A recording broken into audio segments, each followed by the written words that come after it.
لكن اليوم انا عندي نظره على اللاعب قاسم الشرفي. قاسم الشرفي اليوم يعتبر هو السبب الرئيسي ان احنا ما نتاهلش نهائيات اللي في قطر، تصفيات اسيا اللي في قطر.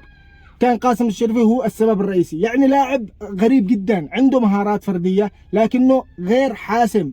وللاسف احنا اختيارات يعني الكل كان ينتقد الاتحاد، والاتحاد هو مشكلته احنا عارفين ايش مشكلته. لكن في عندنا مشكله كبيره هي في عقليه اللاعب اليمني. عقليه اللاعب اليمني مش عقليه بطولات. لاعب مش حاسم. احنا للاسف نختار في المنتخب نشوف اللاعب راوغ 2 3 4 هذا هو الموهبه، يلا تعال المنتخب. يا اخي لا، انا اشتري لاعب حاسم، لاعب بطولات، لاعب يعرف كيف يتاهل للبطولات، لاعب يعرف كيف يفرح شعبه. مش لاعب يراوغ 2 3 في الاخير يعني ما عندش اي نتيجه، ما يعملش اي كره حاسمه. قاسم الشرف حصل لهم كورتين ثلاث ويهدرها بطريقه غريبه جدا. احمد ماهر برضه مراوغ وكذا لكنه كثير تضييع الكرات. في قرارات اتخذها اللاعب اليمني غريبه يعني مش عقليه لاعب محترف، مش عقليه لاعب محترف. يعني حرام. احنا اليوم في مجموعه والله تافهه، والله تافهه. فيتنام رجعنا كانهم البرازيل. ليش مش قادرين نفرح الشعب؟ مش قادرين نتأهل. يعني لو تلاحظ ان منتخبنا لما يلعب اليوم ما فيش اي دعس على الكرة، ما فيش تناقل بالكرات بيننا، صعب نتناقل الكرات بصعوبة كبيرة. في خوف في اللاعبين، يلعبوا مهزوز وخايف. ليش يا اخي تلعب وانت خايف؟ يا اخي العب بثقتك، عندك مهارة، عندك امكانية، العب تقارب مع اصحابك وامشي لقدام. والله ان احنا كنا قادرين نتأهل اليوم بسهولة، حصلنا 3 4 فرص من الشوط الاول والشوط الثاني، لكن تضييعات غريبة من بعض اللاعبين. فبالتالي لازم نلعب بعقل، نستخدم اللاعبين بعقل، لازم نعرف كيف نتأهل. يعني احنا دائما في المباريات الحاسمه دائما نسقط بطريقه مستفزه، وبعد نرجع نقول ما تعشيناش، ما تغديناش، ما صرفولناش شرابات، ما صرفولناش بوتات، والله الاتحاد ما هبلناش راتب، والله الاتحاد احنا عارفين كل احنا سلبياته، كل احنا عارفين شو الاتحاد. لكن خلوا احنا نمسك كل الجوانب، ما نمسكش جانب واحد.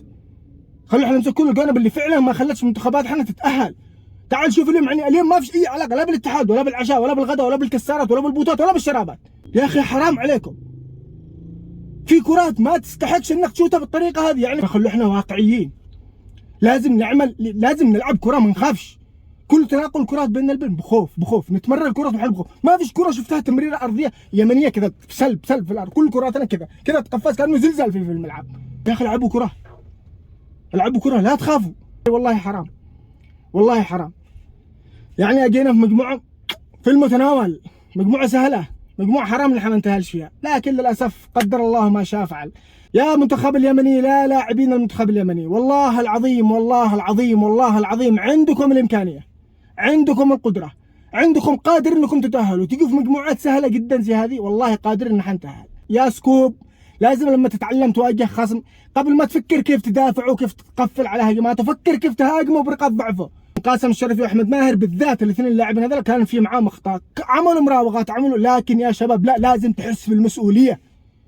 ما تفكر انك لو راوغت 1 2 خلاص انا احسن لاعب في المباراه، انا لازم اروح منتخب عشان انا اراوغ 2 3 4. لازم يكون عندك حس المسؤوليه، انك ما تفكرش انك انت بس اللي تسجل. فكر كيف تخلي فريقك يتاهل، فكر كيف تخلي المنتخب اليمني يتاهل. ما تفكرش كيف انا اسجل، فكر كيف المنتخب اليمني يتاهل. اعمل كل شيء عشان منتخبنا يتاهل، لا تلعبوا بانانيه. يا اخي العب بشكل جماعي. اليمن قوتها في التمريرات القصيره، اليمن قوتها في تناقل الكرات القريبه. يعني معلش لا تزعلش تقول عمر متعصب علينا، عمر يهاجم اللاعبين، عمر انتقد، عمر يا اخي انا ما انتقدش، احنا حبا لمنتخب اليمن، احنا نشينا نفرح، نشينا نتاهل، مش جزعنا نقول والله بس خلاص قدمنا اداء حلو. عملنا كم فرصه يا اخي، نشينا نتاهل. ايش من كم فرصه الله يرضى عليك؟ نشينا نتاهل، نشينا ندخل، نبدا ننافس، نبدا نتاهل بطولات، يبدا اسم اليمن موجود في البطولات اللي زي هذه. مش بس اسم اليمن موجود، نحن شكلنا خطوره على من؟ على فيتنام. ما هو تاريخ فيتنام، ما هو تاريخ فيتنام.